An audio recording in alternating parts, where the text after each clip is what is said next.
Bom, pessoal, hoje gravando esse vídeo aqui para discorrer um pouco com vocês um assunto que eu tenho estudado, como sempre, e apresentar alguns fatores e evidências que a literatura tem mostrado relacionado ao nível socioeconômico de uma população relacionado ou correlacionado com a saúde que é apresentada por essa mesma amostra. E é interessante, aqui eu vou pedir licença para vocês que eu vou precisar ler algumas coisas que eu separei, porque realmente é um conteúdo denso e é importante para que a gente traga um pouquinho mais de informação qualificada, informação precisa e objetiva, que é o que é mostrado aqui nos artigos que eu separei para falar aqui com vocês rapidamente.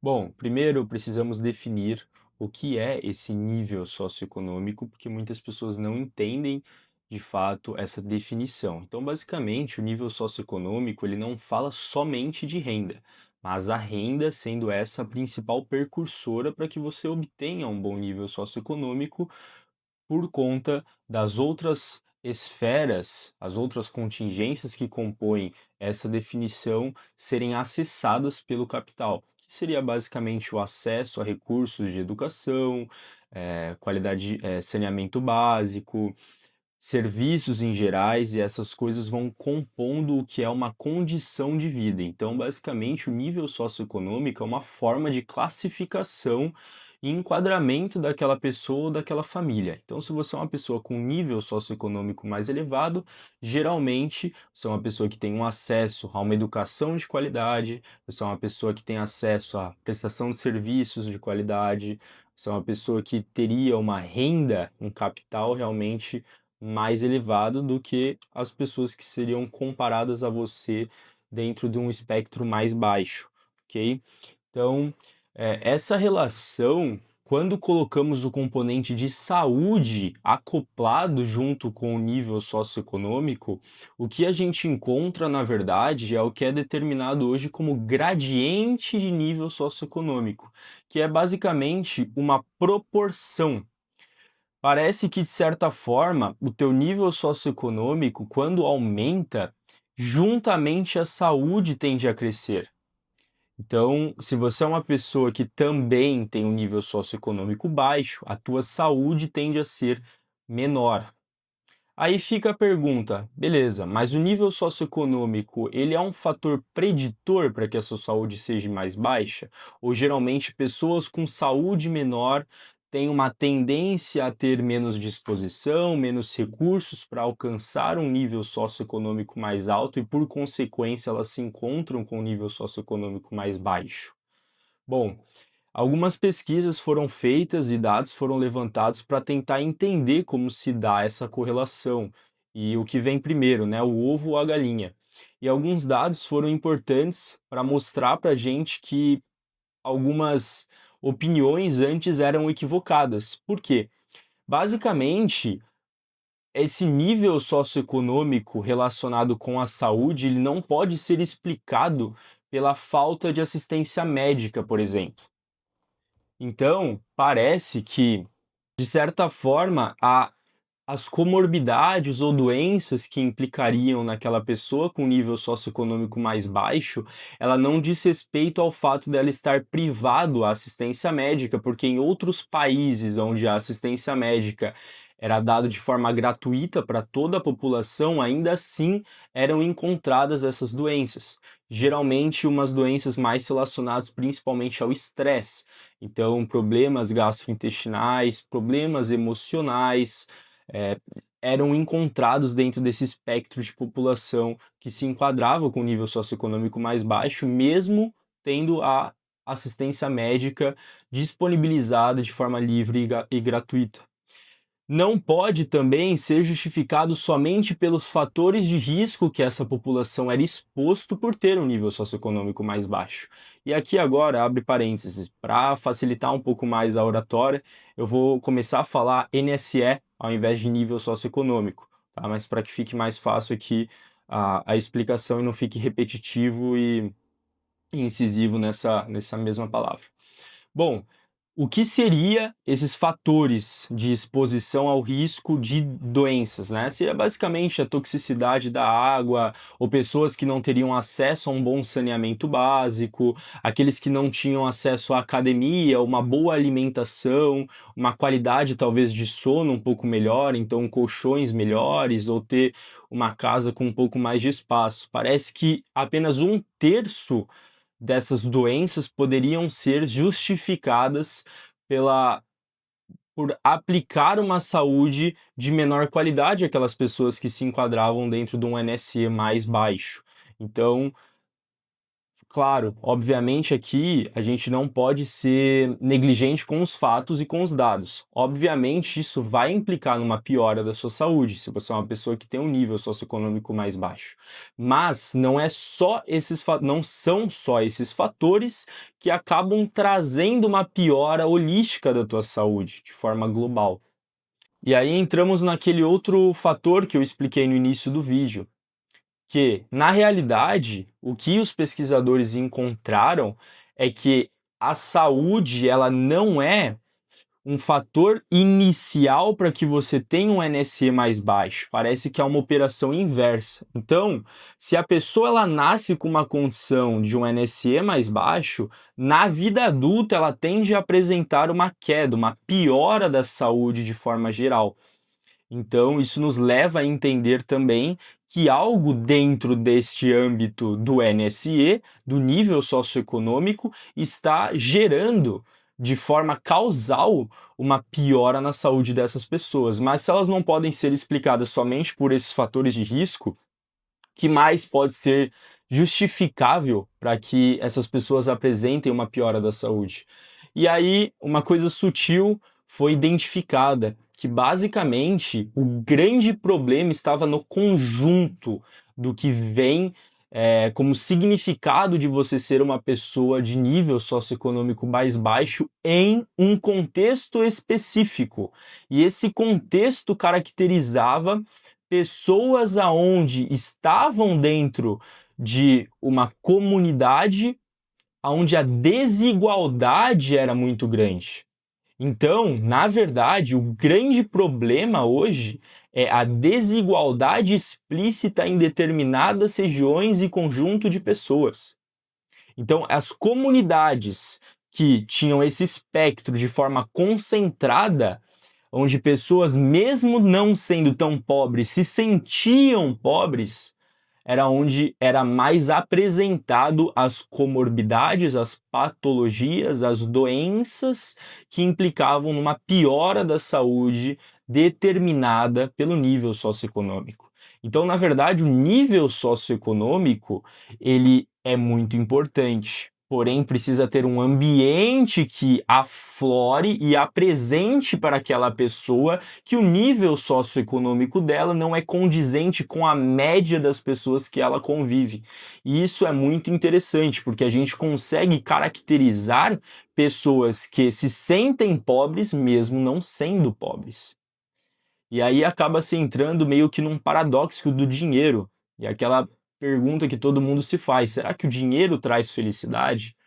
Parece que nem sempre. Isso vai depender também da personalidade desta pessoa. Parece que pessoas tendem a ver o copo um pouco mais cheio quando colocado água na metade do que outras pessoas que tendem a ver o copo mais vazio.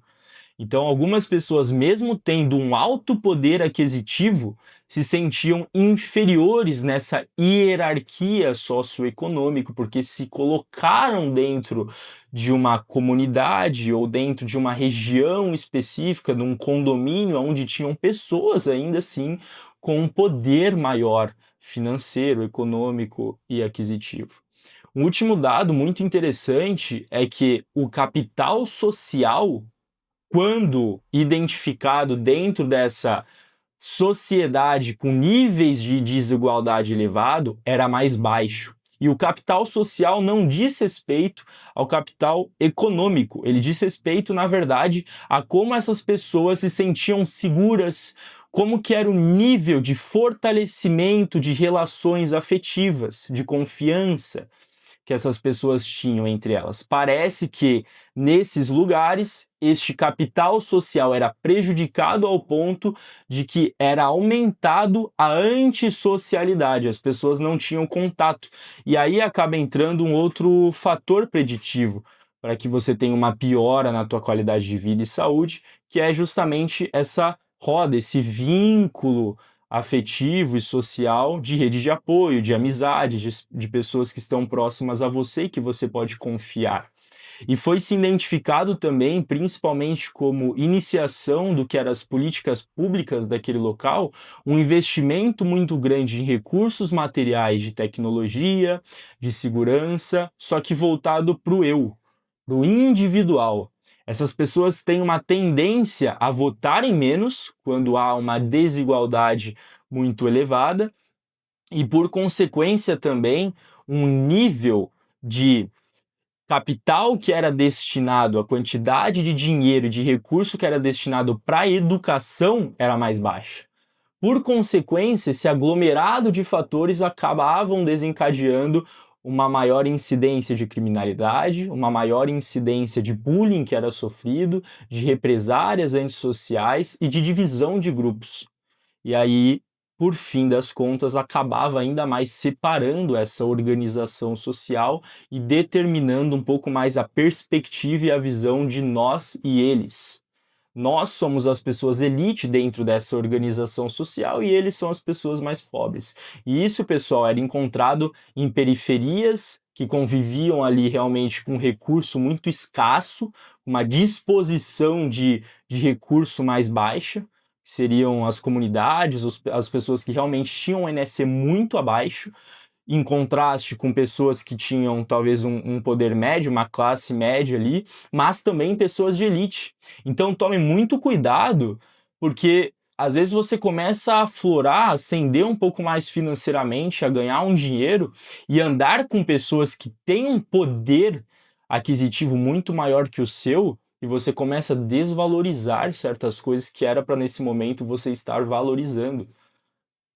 O dinheiro ele acaba perdendo um pouco do sentido de te trazer conforto, de investir em tentar sanar algumas dores realmente incômodos que você tem, como por exemplo, ter um ar-condicionado, ter um carro ok, que vai te levar para os lugares, poder oferecer um acesso à educação talvez para os seus familiares, para o seu filho, ter um pouco mais de conforto, na verdade fica em segundo plano. Agora eu preciso ostentar, eu preciso mostrar que eu tenho mais dinheiro para que eu me sinta menos pobre em comparação às outras pessoas que têm mais dinheiro e que convivem comigo. Olha a importância da comparação nessa conversa, no que diz respeito a esse contexto. Então, aí a gente tem também uma outra pauta, que seria a parte das redes sociais e como isso acaba interferindo muito hoje no que diz respeito à reflexão íntima de qual que é a minha posição, se eu tô evoluindo e a minha comparação comigo mesmo. Na verdade, isso já não existe mais. A comparação é sempre com o externo, é sempre com outra pessoa. E aí entra naquela questão também muito da personalidade que eu citei anteriormente. Então, para fechar uma outra um outro marcador interessante dentro dessas evidências que foi feito através de um estudo, foi que aviões que tinham a primeira classe exposta logo para aqueles que estavam embarcando, aumentava-se 4 vezes mais a probabilidade de alguma pessoa ter um fenômeno denominado como fúria no ar. Essa pessoa gerar uma briga, uma confusão ou algo generalizado ali por conta de algum estressor, alguma coisa que irritava ela naquela ocasião, que muitas vezes nem dizia respeito a algo ser sério. Simplesmente a pessoa se incomodava porque eram sinais expostos ali naquele ambiente que caracterizava as pessoas de média ou classe mais baixa como inferiores. E aí essa pessoa, o que acontecia? Ela não descontava essa raiva e a agressividade nas pessoas de primeira classe. Na verdade, ela maltratava a senhora idosa que estava sentada do lado dela ou a comissária de bordo. Então, olha que interessante. Somente por conta dela estar exposta a um ambiente de comparação excessiva e de contraste de nível socioeconômico ali, gerava agressividade. E essa agressividade, na verdade, era imposta aos mais pobres, às pessoas que estavam dentro do mesmo espectro social daquela pessoa. Então, acredito que tenha sido de grande importância ter exposto esses dados para vocês, para que dentro do que é o âmbito de aplicabilidade daquilo que eu expliquei aqui agora, você comece a tomar um pouco mais de cuidado da forma como você se compara, da forma como você vai se colocar em determinados ambientes e da reflexão que você esteja tendo agora nesse momento de como está o teu nível socioeconômico, que nem sempre diz respeito somente àquilo que você sabe que pode comprar ou que você quer ostentar, mas também aos acessos a outros recursos que vão te trazer valor interno, intrínseco. Ok? Então é isso. Acredito que tenha ficado claro essa linha de raciocínio. Espero que você tenha gostado desse vídeo. Se você gostou, deixe o seu joinha, deixe o seu like. Me siga aqui para mais vídeos como esse. E aí, até o próximo.